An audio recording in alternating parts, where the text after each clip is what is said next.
You're listening to Parenting Our Future. I'm parenting expert Robbin McManne, author of The Yelling Cure and founder of Parenting for Connection. My podcast is all about providing you with the tools and solutions you need in all different areas of your parenting so you can create strong connections with your kids, get all the cooperation you want, and live a life that is full of joy and connection. And by the way, the tools and solutions that you're looking for in your parenting don't just live in each episode of my show, they're also in my free membership site, The Parent Toolbox, where you can access tools created by myself and my brilliant guests that cover everything from helping your kids to sleep, managing meltdowns, reducing overwhelm, to getting your kids to listen the first time, and so much more. Join the Parent Toolbox so you can download and use the tools that are ready on the site, and each week, a brand new tool is added. And of course, the best part is it's absolutely free to join and to stay in. You can go to www.parent-toolbox.com today. Now let's dive into this next episode of Parenting Our Future. Hi, everybody. Welcome back to Parenting Our Future.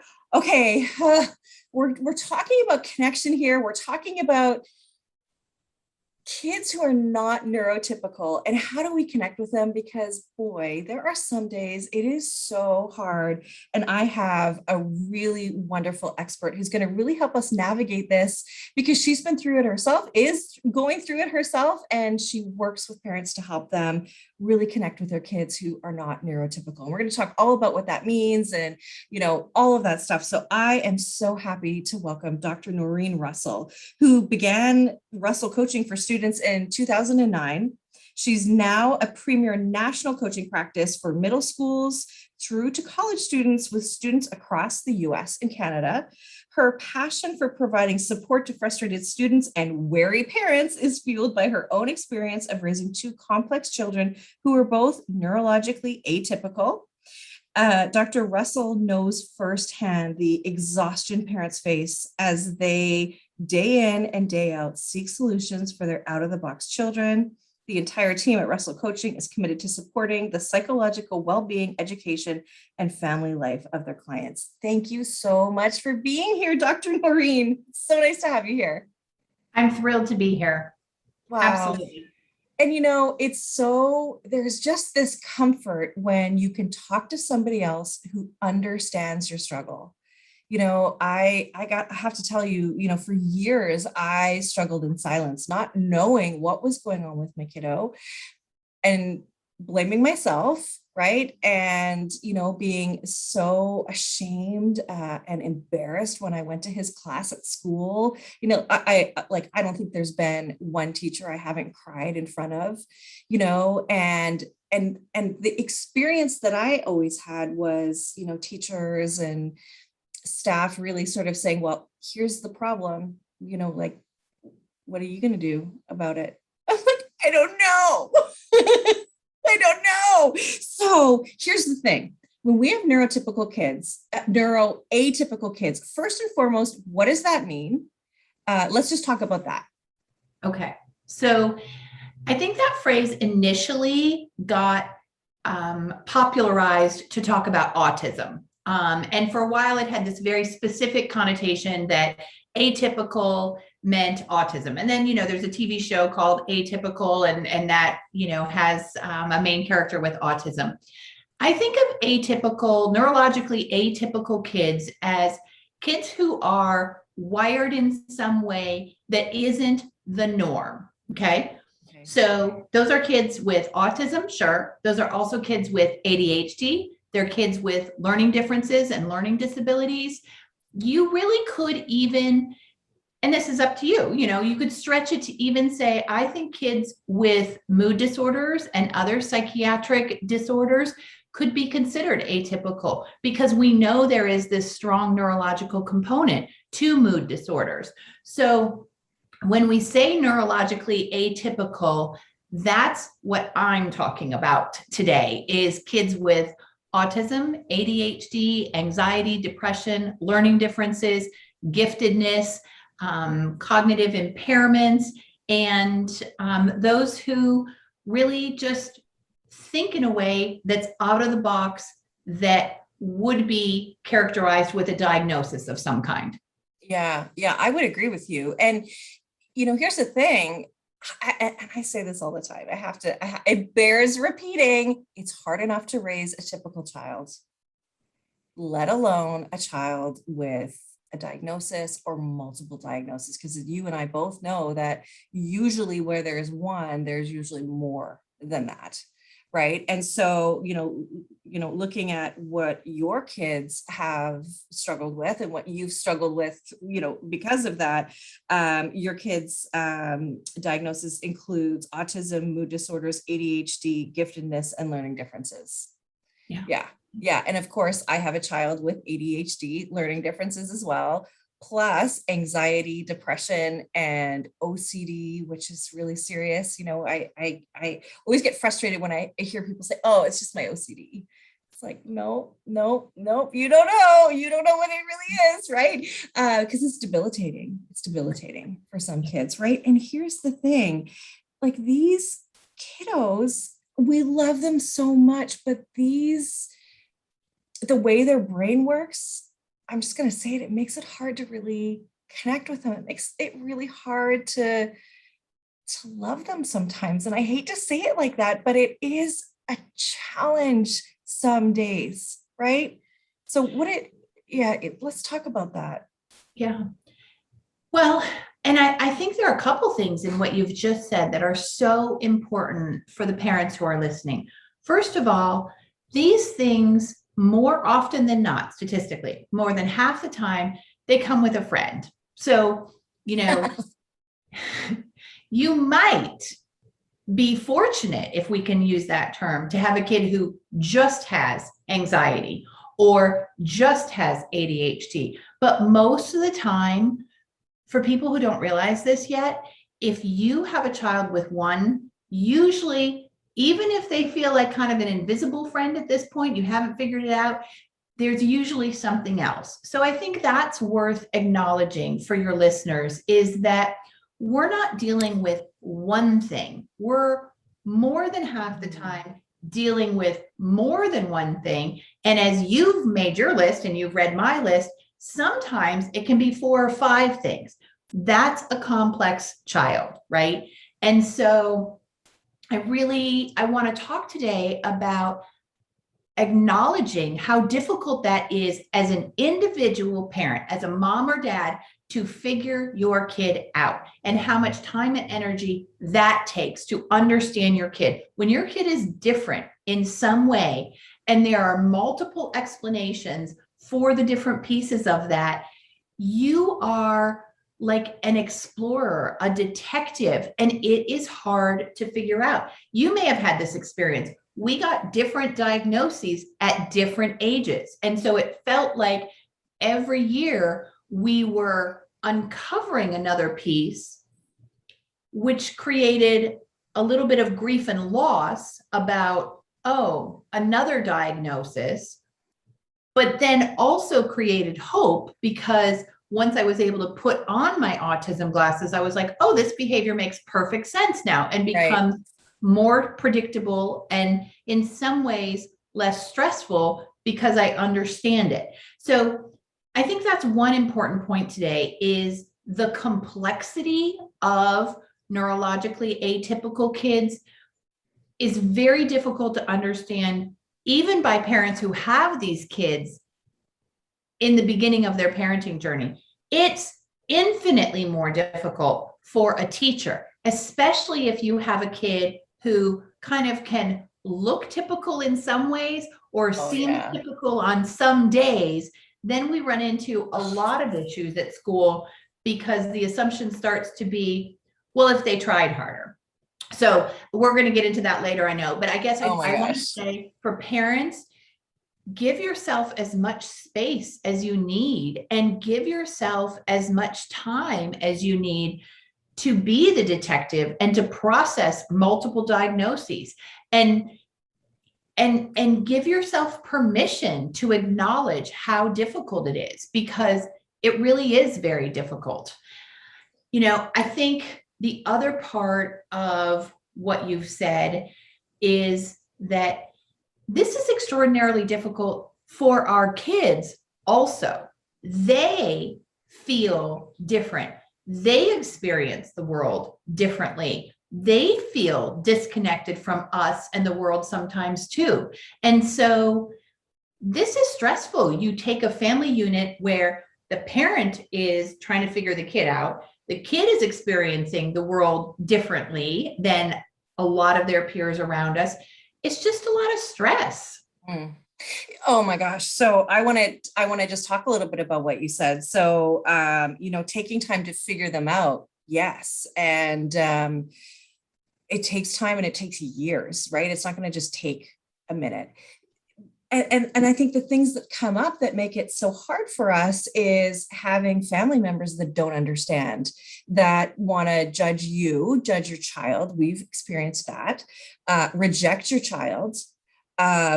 And, I remember, like, I didn't know how to parent him. I just didn't know. I just had no idea, which is why I do the work that I do now. But I remember my mom cutting out articles from the newspaper on why yelling was dangerous and why yelling was a bad idea. I'm like, Mom, I know, but I don't know what else to do to get through to him.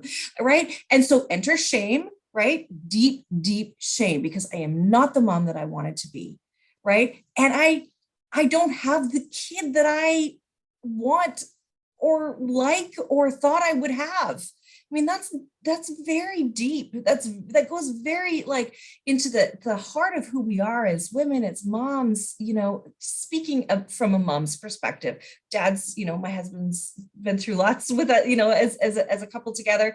But I mean, you have to mourn the loss of the child who you thought you were going to have. And you have to mourn the loss of the parent who you thought you would be, right? Don't you agree? Like, you need to just take the time to just, like, okay, this is where we are, and this is not what I expected, 100%. I mean, think about when you were carrying this baby. Did you ever think, gosh, I can't wait to meet my little boy with ADHD. I can't wait to meet my daughter with Asperger's. I can't wait to meet my kid who by the age of 6 is so terribly depressed that he needs medication and therapy. Did any of that cross your mind as you were carrying a child? No. You went through screening, they measured the nuchal fold, they measured the proportions of the limbs, they looked at the heart chamber. It never in 9 months crossed my mind that we would have an atypical child, much less 2. Despite the fact that both our families are full of these things. It never crossed my mind. It really didn't. I mean, and so I think the default mode is, I'm going to have a baby, am I going to be a good parent? You don't ever think, oh, what's my kid with ADHD going to be like, and how am I going to parent that kid? I think that part is so hard, and it requires, there's no one but you who can give yourself permission to grieve that loss and recognize at the same time that you can be more in love with this little person than you ever dreamed, that it is not an either or choice. Both things are simultaneously incredibly strong. And I think it's important for parents to realize that no one else is going to give you that permission. You have to give yourself permission to say, it's okay to be sad that this part is hard, while also holding true to the fact that I would literally lay down in front of a Mack truck for this kid and happily give my last dollar to his therapist, right? Both things are true.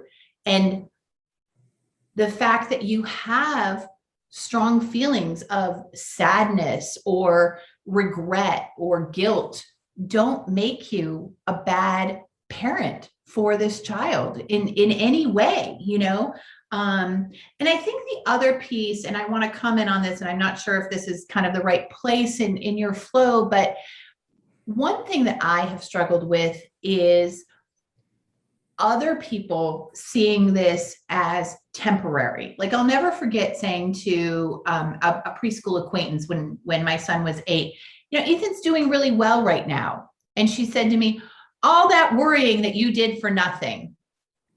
And I thought, this is kind of what typical experiences are like, right? You worry about the kid and they turn out to be typical. They turn out to not have a problem fitting into the school box. They turn out to be adept at learning the way school asks them to. They turn out to not have such bad anxiety and depression that it hampers what they can do after school. That is so great. I am so happy that that is what happens most of the time. But one of the things that I've had to come to terms with, and I think it really helped to read it, is that these are chronic neurological conditions. And so it's going to wax and wane. You know, Yeah. you're going to have periods of what is such a great period and peaceful times. And then you're going to have periods where it's not so good.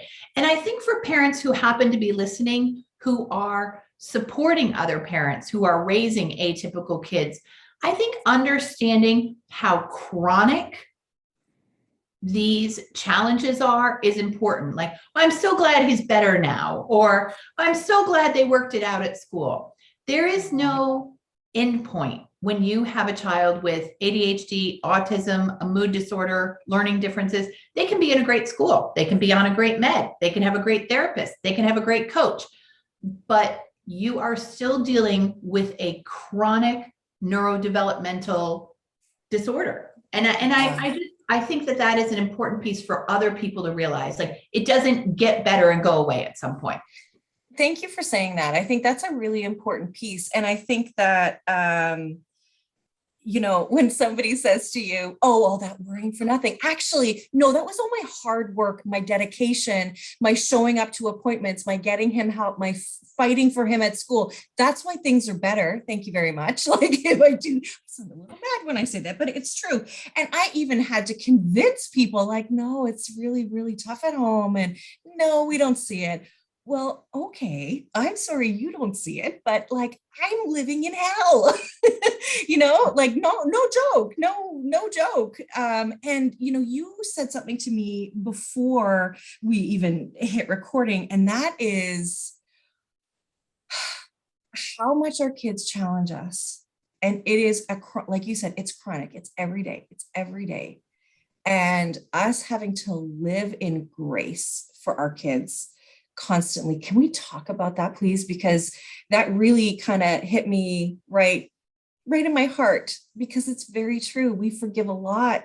We let go of a lot. We have grace for our kids. And it's exhausting sometimes, because sometimes I want to jump up and down and I want to put my fist through a wall some days, because I just why can't this be easy? And I want to have a pity party for myself, and I can list, I have a list of all the things that we haven't been able to do, that we can't do, that our family doesn't do because of this, right? It just is devastating sometimes. It is. I think that there is not an understanding of the level of loss that you have, as a family with a child with multiple learning disabilities, psychiatric disorders, neurodevelopmental delays. The sense of loss is acute. And the grace piece, the grace that living with a human being who is wired like this requires, and then many parents are living with a parenting partner who has one or more of these things, right? And so you feel called to be superhuman in the level of grace and understanding, and you want to be in that place, right? In my heart, I want to be in that place. I want to not expect, warmth, connection, reciprocity from the people I live with who have autism, but my heart still craves that, and so you want to have that grace for other people, and they're the people you love most in the world. But you also, the heart wants what the heart wants. You want some of that typical life. You want a child that is not easier in the sense of less work or you're lazy, but easier, more joyful, right? Less work required to have the family experiences that are why you chose to have a child and have a family. Why is it so hard to just have family breakfast? A couple years ago, I was at my second cousin's house, and I watched their family unit, 3 kids, 2 parents, pull Saturday breakfast together. The family made pancakes, put placemats out, set the table, poured the juice, took butter and syrup to the table. Everyone sat down. Everyone sat quiet enough to have a blessing. And then they passed a platter of pancakes around the table. And I thought, oh, this is how some people live. Not everyone is cooking 3 different breakfasts in the morning, or people are eating at different times, or someone's having a meltdown while someone else is eating, or someone can't eat these foods because they also have food sensitivities and food allergies, and one parent sleeping in because they did the nighttime shift. I mean, I was literally in awe of this experience that I had. The family unit working together to put a meal on the table. That doesn't happen at my house. Oh, it doesn't happen in my house. That's a dream. That is literally a dream. That's never happened. It's never happened. We don't even, in fact, our kitchen table, the table we dine at is basically decorative because nobody sits there to eat because my son can't stand to sit there. It's a huge trigger for him. So we sit at the island in a row. Yeah. When we actually do get to sit together, which isn't all the time. I'm sad. It's not all the time. And so it requires so much grace and love from you as a human being. And I will say, I think my kids, much more so than my marriage, my work, my own therapy, my kids have made me a better person by far than any other experience. And I'm glad, right? I wouldn't trade that for the world. But it is hard.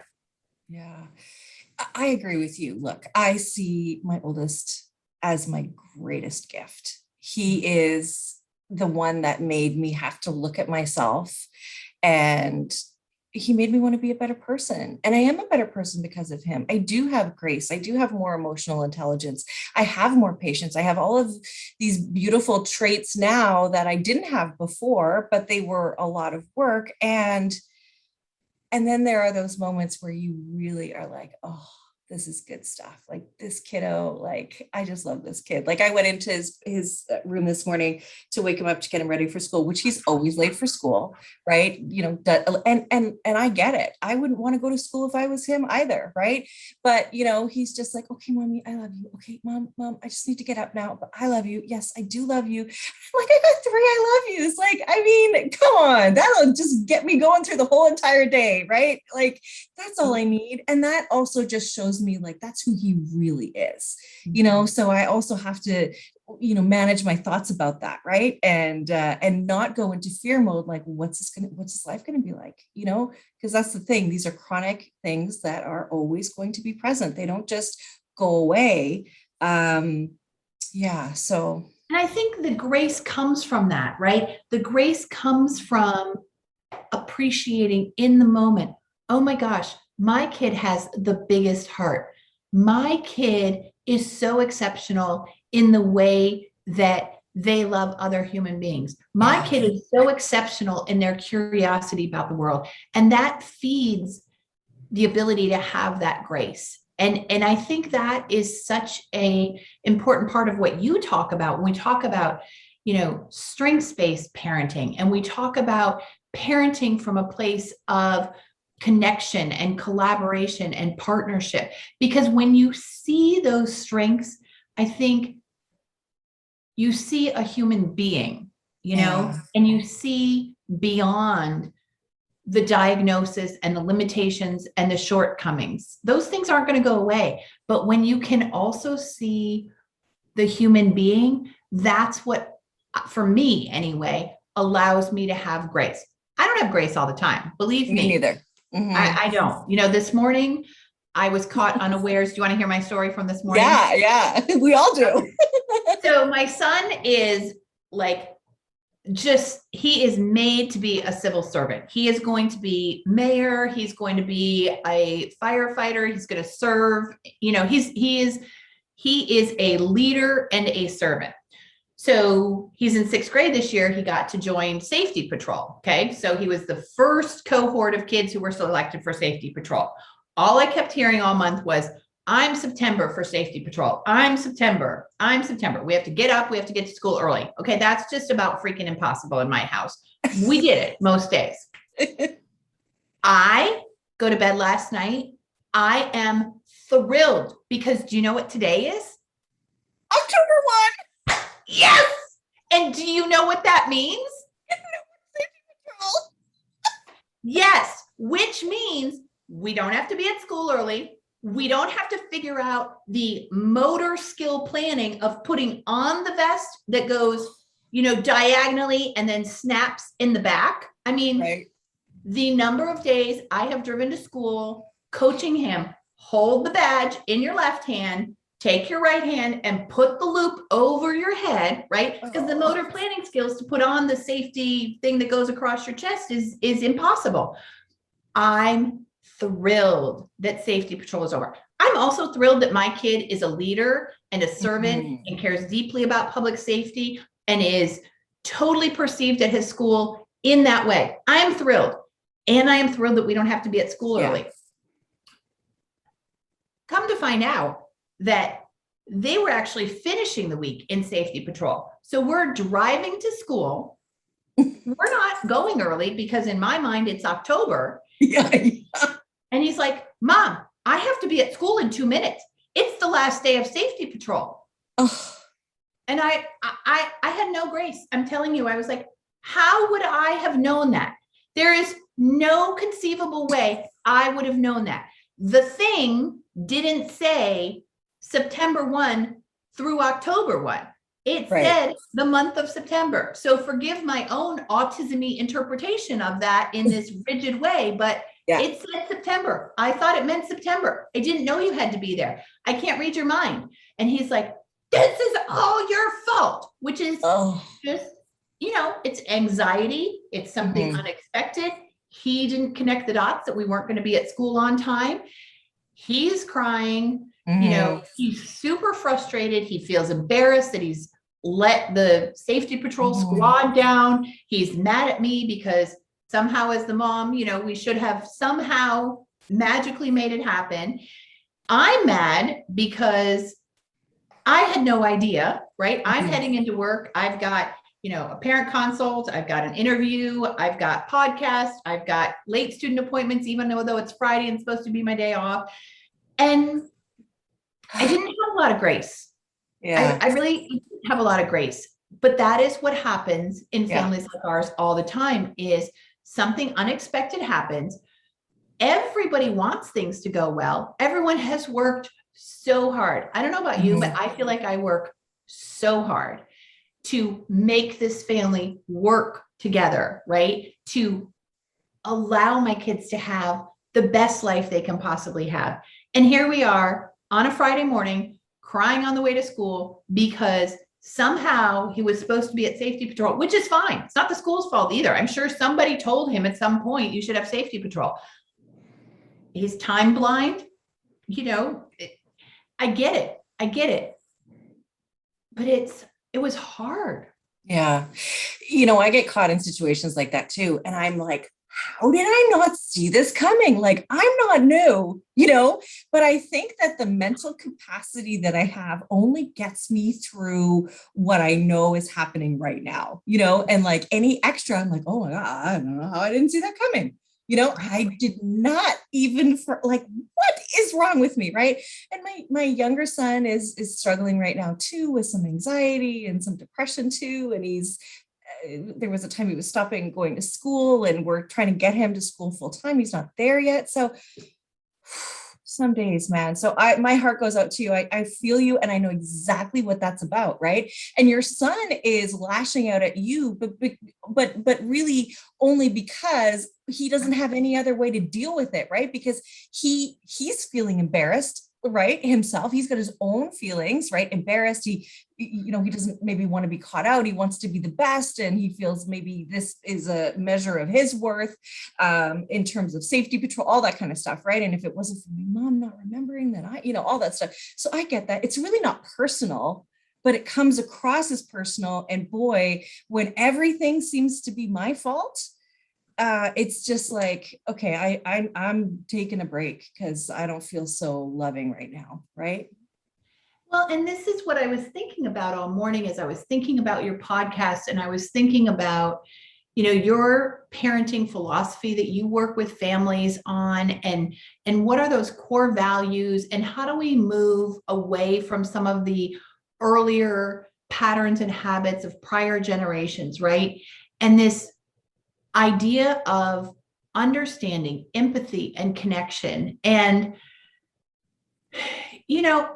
I try to not spend a lot of time beating myself up. My kids are 13 and 11. I know well now that, crap is going to hit the fan on a pretty regular basis. If I spend a lot of energy going, you were a terrible mom, it's not worth it. But I was thinking this morning, because I was thinking about you and your show and your values and your practice, how could I have stayed connected in that moment? How could I have respected his feelings and met those with empathy? But also we're at a point with him where we're trying to teach him to tolerate some of his own emotions, And so, I don't know, I think our atypical kids challenge us to have understanding, empathy, respect, and to meet them where they're at. And I think that whether it's ADHD, autism, learning differences, anxiety and depression, there are genuine roadblocks that you and me and other parents in our shoes have to connecting with their kids and respecting where they're at in the moment. Yeah. It's definitely, I totally agree with you. You being at war with what is, like, this just is, right? My kid is this way. My kids are this way. And me fighting what is only makes me feel more anxious and depressed. And, it's crazy town in my head, right? But you just, at some point, you do have to say, okay, this is my kid and this is the way things are going. And again, that's a practice and a practice. Just every day, every day I commit to this every single day, because at some point someone's going to tell me to shut up or say something rude to me or whatever. And boy, do I ever want to stay in love, not in power over, in fear, in anger. I don't want to do that. So, I want to pivot a little bit, because I want to talk about, we're talking about ADHD a lot. We're talking about autism a lot.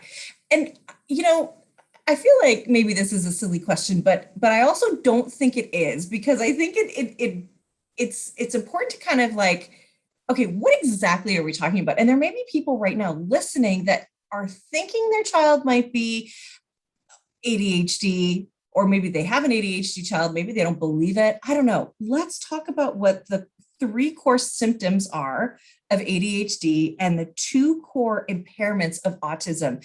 And I say that also so that it gives us a lens to look through. Like you said, if I look through the autism lens, that's a perfectly normal thing to do, right?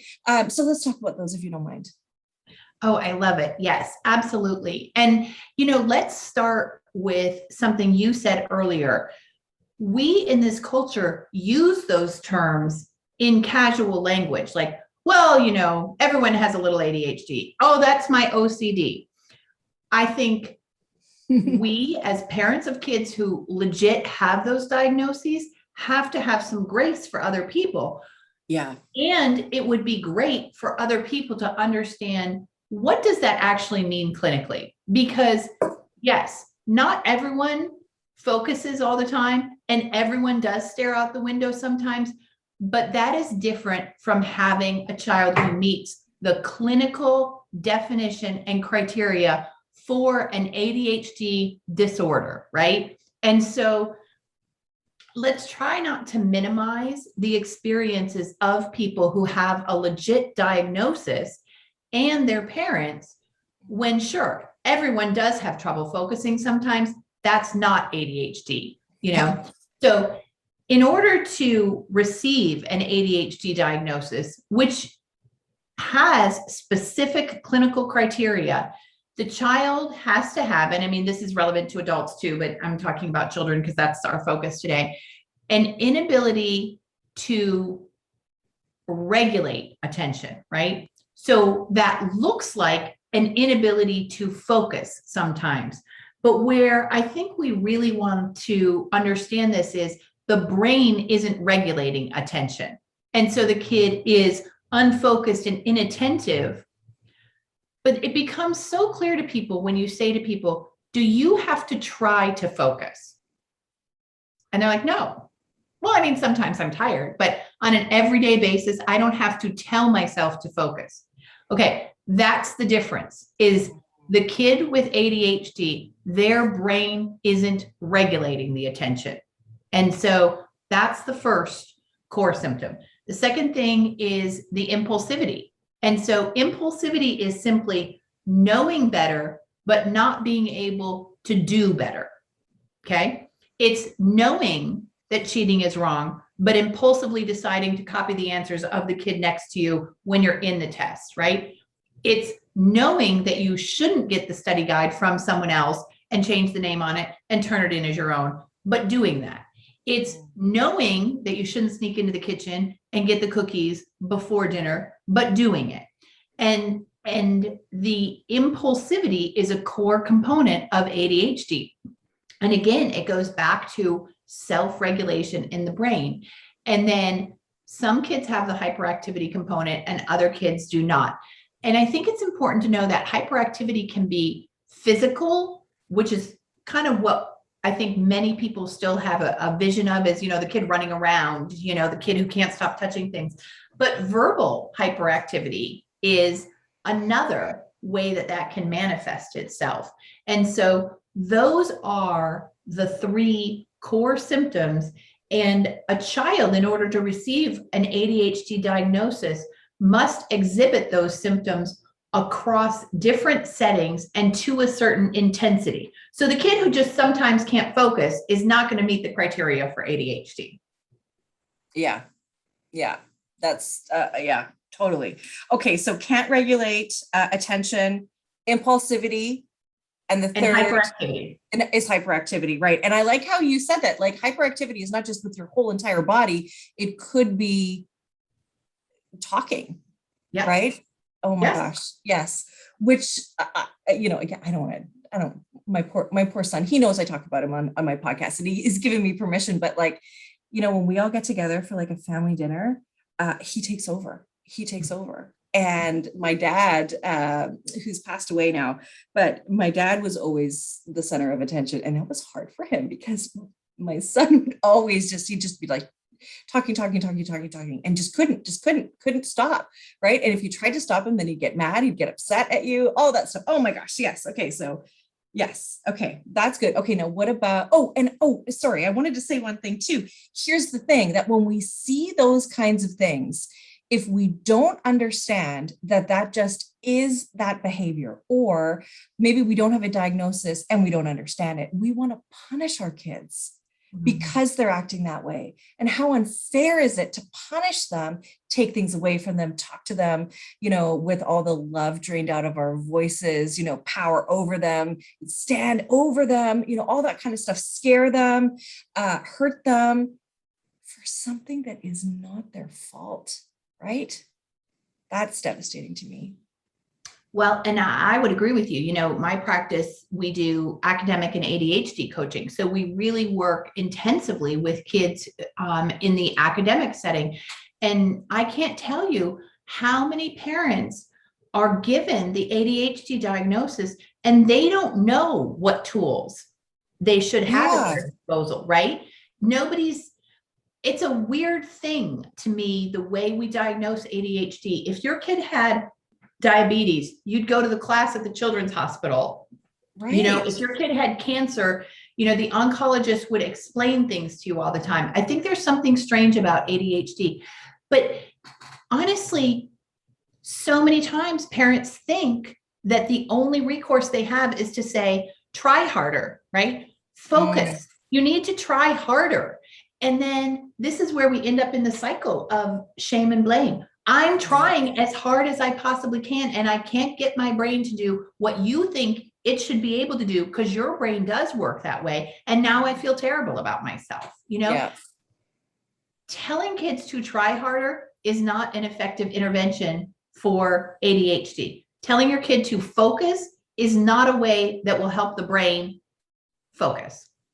That's so true. You kind of just blew my mind. You're absolutely right. When I think back to, he's got ADHD. Nobody told me what to do with that. You're absolutely right. Except here's some medication he should be on, right? Which, that was another real big struggle to even consider that for me, for my child. That's, wow. That's so true. Okay. We got to change that. Dr. Norrine. We got to do it. We got to change that. I really think there should be something that every parent gets when you get the ADHD diagnosis, because it's so stigmatized. It is so judged in our culture. It is so misunderstood. Misunderstood. Yeah. Parents need support. I think there should be something in every pediatrician's office. I think every psychologist should have some kind of brochure, whether that's put out by CHAD, the American Academy of Pediatrics. People need to be educated. And I'll tell you, sitting in the psychologist's office, digesting a 20-page report that can be beautifully done. Listen, I have dozens of psychologist friends. I love them dearly. I love their work. I read their reports. As a parent sitting in the feedback meeting, I can barely digest the diagnosis, much less the beautiful 20 recommendations you've crafted for me. And then I'm going to go home and I'm going to be in grief and I'm going to be in shock. And then I'm going to come back to that and I'm not going to know what to do. I really strongly believe that there is a role from, and I think it's going to have to come from the American Academy of Pediatrics to say, this is the brochure that you get when you get an ADHD diagnosis.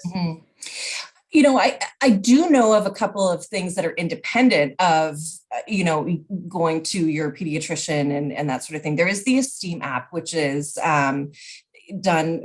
Dr. Tommy Black, I had him on my show a while ago talking about ADHD, and he's one of the developers of that.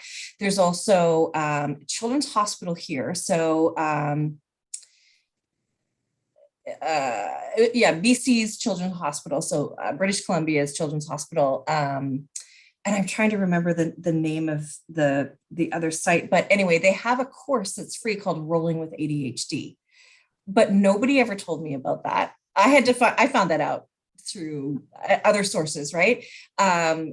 So there is some help, and as a Canadian, that's what I know of here.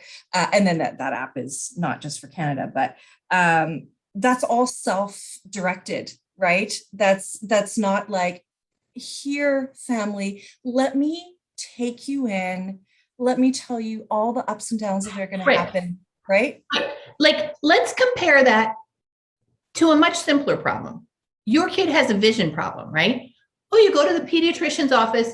Every year they screen their vision, right? So you kind of know, okay, my pediatrician's got my back, first line. Then your school often has vision screenings, right? If your kid fails either one of those two, so we have kind of two gatekeepers, then you need to go to an eye doctor, right? You go to the eye doctor does the exam, then you know what? Right there in the office, what are you told about the vision problem? You're told your kid needs what? Glasses. Or you're not told, well, if you want to, you could go look at some glasses down the street. Yeah. Right? You're not told, oh, well, if you want to, you could consider, a school plan for your kid with a vision problem. No, you're told your kid needs glasses, right? This is the treatment. Let us help you pick out some glasses. Which glasses do you like? Do you like the blue glasses? Do you like the red glasses? Are they comfortable? Okay, let's order them. Let's adjust them. Okay, anytime you need an adjustment, just come in here and we'll fix them. Do you want the breakage policy? Yep. Okay, they broke. Let's order a new pair for you. Oh, it's been a year. I'm going to send you a reminder card. That's really all I want for my kid with ADHD too. Yeah. I want the yearly checkup. I want the free breakage plan. I want the comfortable. Yeah. Somebody to get me to say all those things. Yeah. No, I completely agree. Yeah, I really do. Yeah. There's not a support. You can go find all kinds of support, but there's nothing inherent in the system. This makes me think of, so I'm a sort of a documentary junkie, and one of the providers we have here is called Crave, and it allows us to see HBO documentaries. And so I got really excited because like HBO documentaries, like they've got to be good, right? And so I watched this one that just made me sick, so sick and so sad. It was called The Dangerous Child. And you should watch it because these parents, what they experience, I have had experiences like that. And one of the moms said, so she, this all sort of, well, I don't know how it all came about, but when Adam, is it Adam Lanza? There was the school shooting, and she wrote an article saying, I am Adam Lanza's mom. Right? You know what I mean? Yeah. And of course she wasn't, because he had killed his mother, because she was saying, I am here knowing my kid needs help and there's nobody here helping me. Right. And I know this is a little bit sideways, a little bit where I'm taking this, but what my whole point is that she said, there's no casserole for this. This isn't a casserole, right? If your kid had cancer, let's bring you meals. Yes, that's very difficult. Yes, of course. But there isn't that for us, right? There is no fundraiser for us, right? There's no walk for me. There's no like rallying around us, because my kid's kind of a jerk sometimes, a lot of times, right? He's repellent sometimes, right? So anyway, I just thought of that, and I just thought, like, it's so funny you bring up all these things, because of course I feel exactly the same way. And in the US, there's a big Autism Speaks walk. Yeah. And I, for the love of all things that are great about what that organization's trying to do, I think to myself, what kid with autism is going to the huge autism walk around all of these crowds of people, right, with all of this noise, too much sensory input, completely unpredictable? What will the brand of the water bottle be for my kid who's so taste sensitive, right? What happens if we get halfway through the walk and we can't do it anymore? And right now it must be going on where I live because the billboards are up. And I just think that is fascinating to me as a research psychologist person.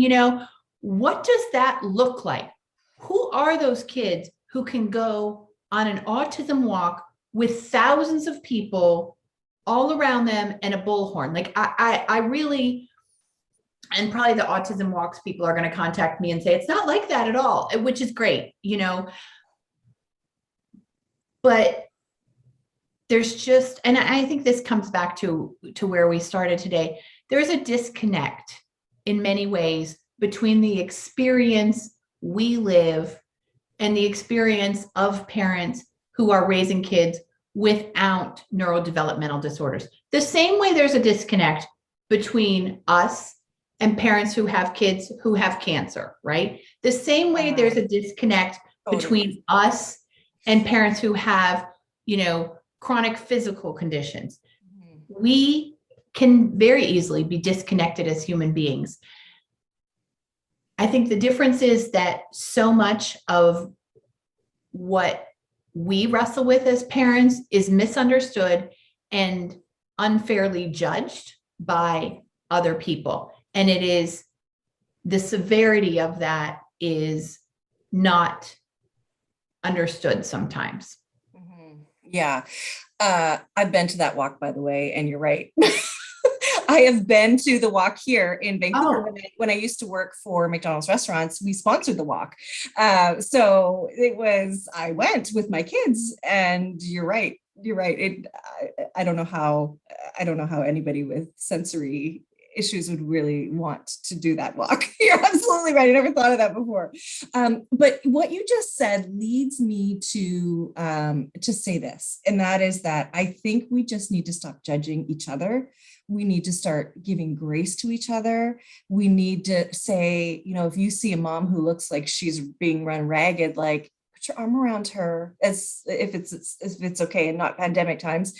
But like, hey, you know what? I see you. It looks like you're struggling. You know what I want to advocate for is ask questions and listen, right? Yes, change what you're thinking when you see that family, that mom, that dad, that kid, when you see the atoms of the world. Yes, change your inner dialogue. Yeah. But when you have someone in your family, or you have a neighbor, or you have a friend, seek to understand. Say to that parent, I watch you, right? I watch you with Sammy, and I'm so in awe of your patience, but I know that it goes a lot deeper than that.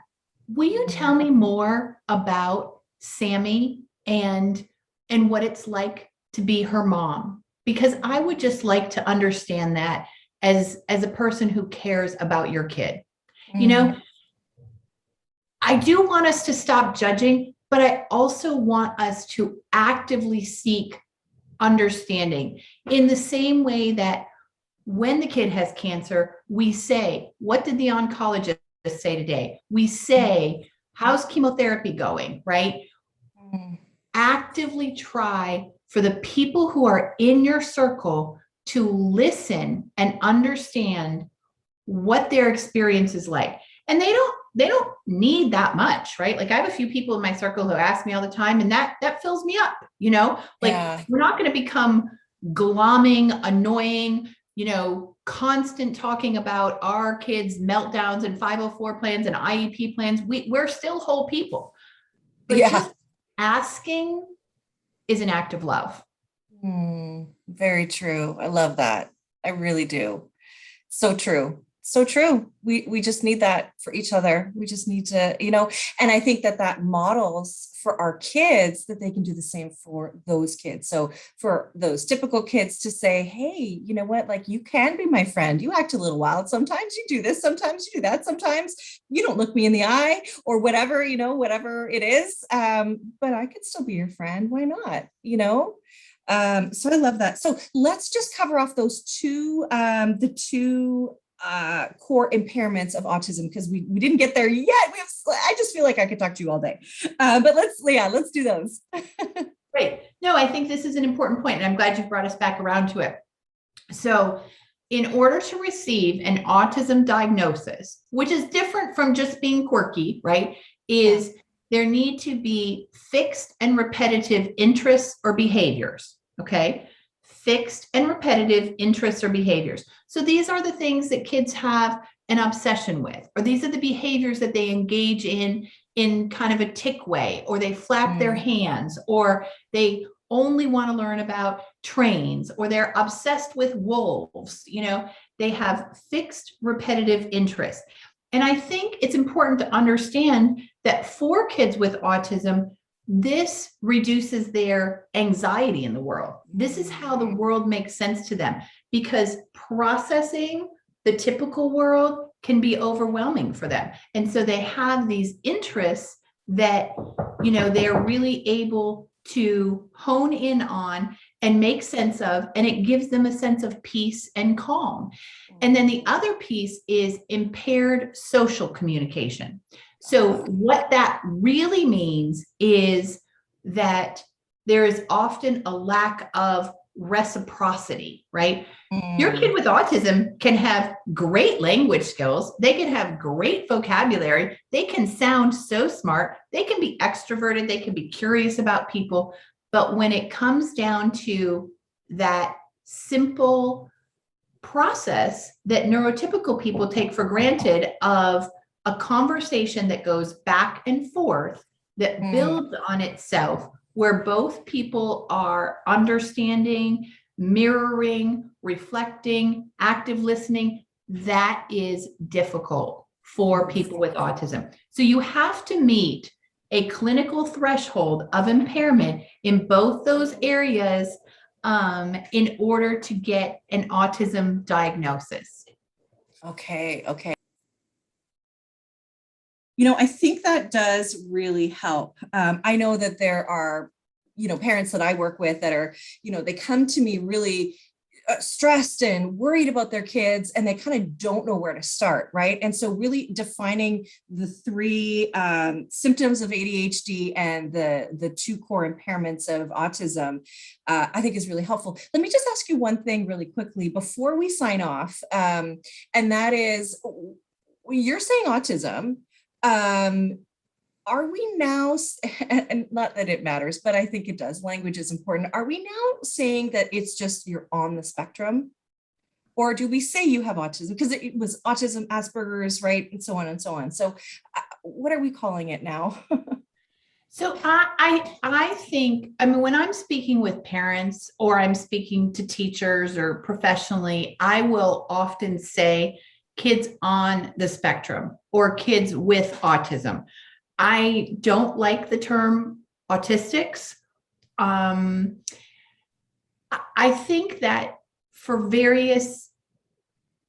people who are in various stages of owning that and claiming that, there is something that feels softer about on the spectrum than he has autism, especially for people who were used to Asperger's, which seem to somehow have less emotional impact. Like autism, and I understand what they're doing with it, and I don't really have an opinion about it, but it does tend to bring up cases in your mind of, oh, my kid is like other kids who have severe autism. And yes, your kid is, in the sense of they seem to have the same impairments, but your kid isn't that kid. So I think saying a kid with autism or a kid on the spectrum, either one to me is fine. Those are the things I tend to say professionally.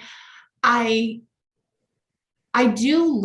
seen recently some ideas that, we have to be clear that it's not a unidimensional spectrum, that it goes from mild to severe, because there's lots of different aspects of the spectrum. It's a little bit more like, where do they fall? I've seen this great graphic that uses a rainbow graphic and kind of looks at all the different areas of impairment for autism, and then says, is your child kind of mild, moderate, or severe on each of those? Because it's more complicated than you have a mild cold, you have a bad cold. Yeah. Well, okay. Thank you for that. I think that's great. And, I want to say, regardless of what my kids' diagnoses are, I would not parent any other way than the way I'm parenting right now, because I truly believe that if you can have a strong connection with your child, typical, neurotypical, that just sets them up for the future, to know that they're loved and lovable, to know that they are heard, their words matter, their thoughts, their ideas matter. And to also be able to relate to their emotions and other people, so that when the bottom falls out of life or the adversity comes their way, they have a better chance at handling this. And all of this is good for any child. So that's what I strongly believe. And you are giving us some tips for the toolbox on how to connect with your non-neurotypical child. And that's going to really help everybody. I want to thank you so much for that. That's really going to be helpful. And so that is at www.parent-toolbox.com. You just join us there.